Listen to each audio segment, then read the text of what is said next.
How to install and use ChatGPT. Hello everyone, and let's get started. ChatGPT is an AI model with which you can generate human-like text based on the input that it receives.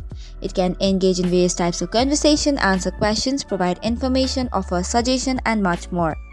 So, first of all, you can open the browser and go to openai.com.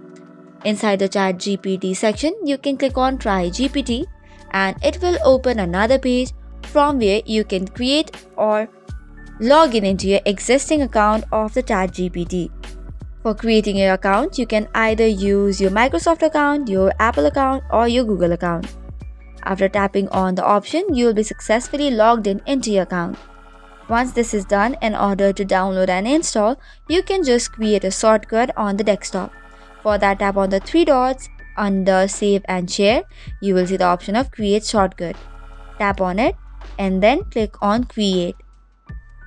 And just by that, you will see the shortcut has been created on your desktop. You can now just double tap on it to open and use it successfully. So that is all for today's video. For more such contents, do not forget to hit the like and subscribe button.